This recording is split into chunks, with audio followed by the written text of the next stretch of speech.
like to saying how my family is in danger and stuff like that, and how I wasn't even in Las Vegas. You know what I'm saying? I wasn't in Vegas when this stuff happened. So I just said that stuff to get out of trouble. So you were not in Las Vegas, you're saying September 7th, 1996? No, I wasn't. They can't prove I was in Las Vegas. I wasn't in Las Vegas. Man, you can't make this stuff up, man. I mean, this is real. This stuff is real crazy, man. So Tupac was unalive in September of 1996, man. 30 years ago, man. Going on 30 years ago. And Keffe D is on trial now for his unaliving. And he's saying, he went all around saying that he was, he was a part of it, right? They was in the car, they passed the gun to his nephew, and, they piled Tupac up, right? And now he's locked up, he's in the 60s, it's 30 years later. He's trying to get out of jail. So he's saying that, man, listen, I wasn't there. I wasn't even in Vegas. But remember when he did the book, he provided a picture of him and one of his homeboys at that fight? At that time, y'all remember, right? I do want to mention, you had said that you were not in Vegas the night that Tupac died when there was the Mike Tyson fight. Again, I read this book, every single page. You included a picture of your sister and yourself at the fight? That wasn't no fight. Why would I wear an overcoat in September? That's no fight. Why would I wear an overcoat and a hat? I had a suit on and an overcoat. That was a New Year's party. That was a New Year's party. So it says over here, me and my sister at the fight. I didn't author that book. The dude just put that stuff in there. Ain't had no fight. September the 7th, it'll be 115 degrees. What I want to wear a suit with an overcoat on and a hat. Don't make sense. So Go back and look at the degrees on that September. You think I'll wear that in September 7th? Come on now. A suit with an overcoat on and a hat. To me, he's doing too much talking. I don't know why his attorneys isn't speaking for him, but he's talking to anybody that would listen. Now, there's a whole bunch of people, a whole bunch of jailhouse snitches, dudes that's been locked up for bodies, man, that'll do anything to get out right now. Keffe D is the hot ticket, right?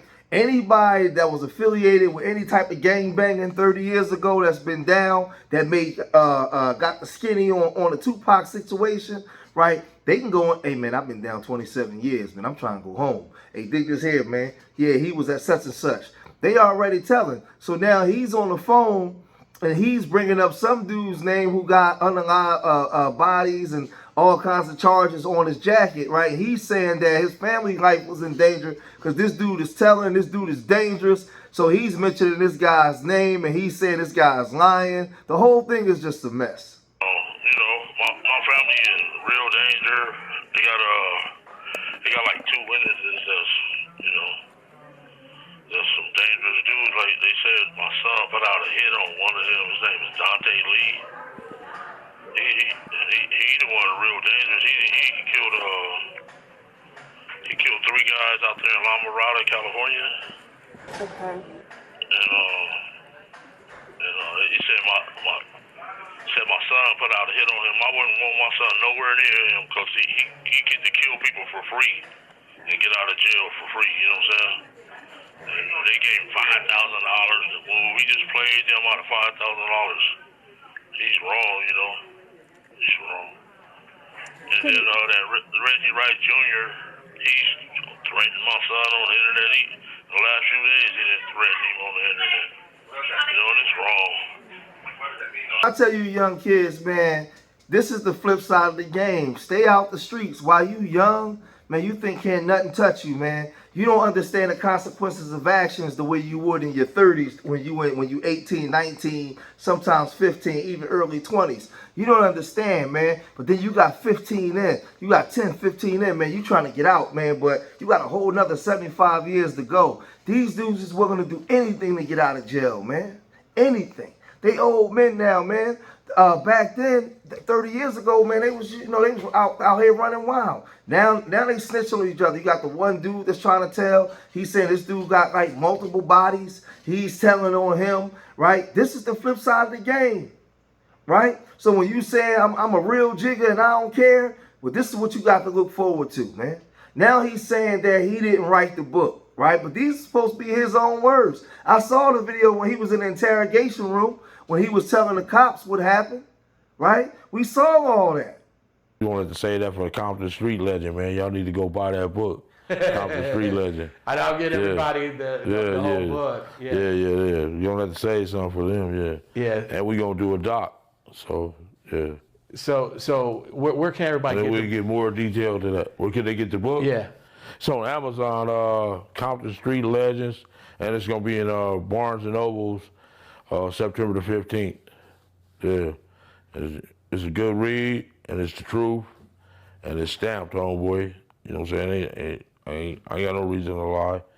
Everybody saying this and this and that, but when nobody there but me.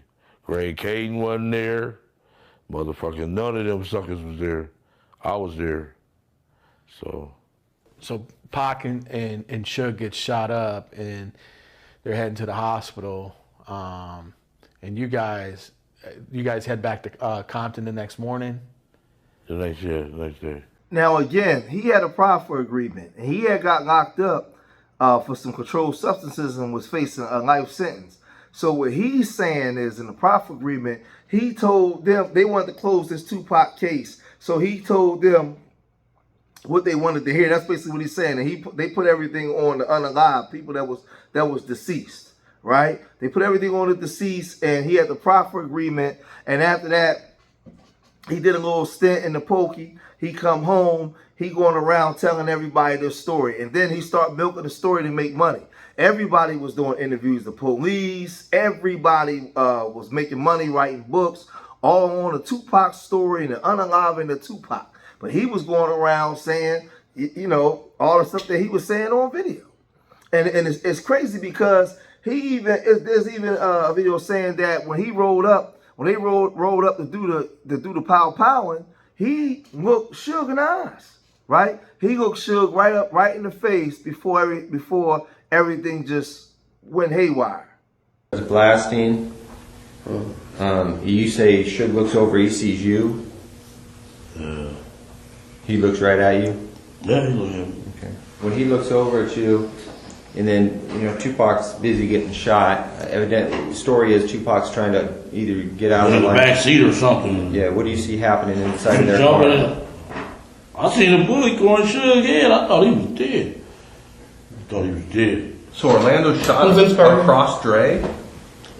He leaned over on the window. We rolled down the window, popped. Who was it? They would drove on my side. I would have popped them. You know what I'm saying? But they was on the other side. Right.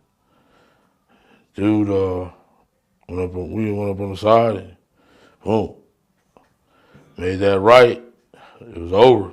When you guys pulled up, you seen Suge. You looked Suge in his eyes? Yeah. What? Hey, man, you can't make this stuff up, man. Hey, man, they got LA out. They got them gangbanging dudes out LA looking crazy, man. And this was the hyper masculine era too. Los Angeles, man, 1990 to 1996, LA was on fire, man. It was bad, man. It was crazy. You had to be around at that time to see it. I was 21, 22 around that time. It was a bad time, man, all over the country. But these dudes, that culture spread like wildfire, man. That Crips and Bloods all throughout the Midwest, right? It even came to New York, right? It ain't coming to Philly. We wasn't with all that stuff, but it spread all through the South, everywhere, man. The music, the culture, all that kind of stuff, man. And now, this guy's admitting to unaliving Tupac and looking Suge in the eyes. Well, Suge is locked up on a long sentence. He's in the pokey doing a long sentence already for an accidental unaliving. But they dropped the hammer on him, right? So he's already incarcerated. Man, I'm hearing now that they done went over to Suge and said, hey, man, look this here, man. We can let you out, but you got to come out. You got to get on the stand, man, and holler at us about old boy. He said he looked you in the eye. Is that true? Like, this whole thing is crazy. A new witness list is out ahead of the murder trial for Dwayne Keffe D. Davis, the man accused in the 1996 killing of rapper Tupac Shakur here in Las Vegas. Davis is charged with orchestrating the drive-by shooting that happened near Flamingo and Koval. Shakur died 6 days later. The trial is expected to start in 1 week on August 10th. Among those listed as expected witnesses, Marion Suge Knight, who was in the car with Shakur that night and is the only other surviving witness to the shooting, as well as Shakur's sister and former Las Vegas Mayor Oscar Goodman. Davis was arrested in Henderson in September of 2023, and he is the only person ever taken into custody in the case. So listen, I don't know how this thing might go, man. I don't know what his lawyers got up, what his lawyers got up their sleeve. But if Suge Knight get on that stand and testify and say, yo, I looked over it, yeah, we locked eyes, and I saw him, he's fried. You can fillet and fast food him, it's over. It's over, man. Like, this thing is crazy. Like, all these years, man, I remember when Tupac, man, when that happened with Tupac, man, I was so mad. I remember. But this guy that went on all these shows telling everybody he did it. They got the video of him in the interrogation room with the police. And they was like, if you lie to us, you going away forever. And he was like, man, I ain't gonna lie.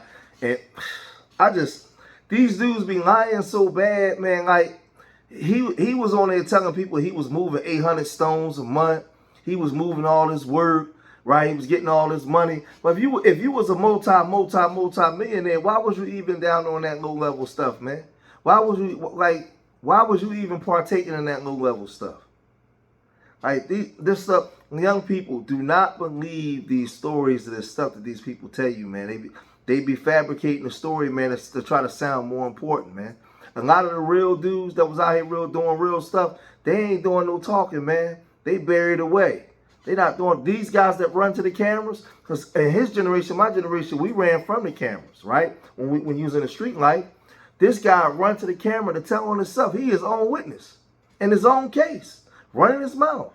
But y'all let me know what y'all think, man. If you made it this far in the video, hit that like button, subscribe to Street Media TV, leave your comments in the comment section. And remember, I love y'all. Till the next time, peace.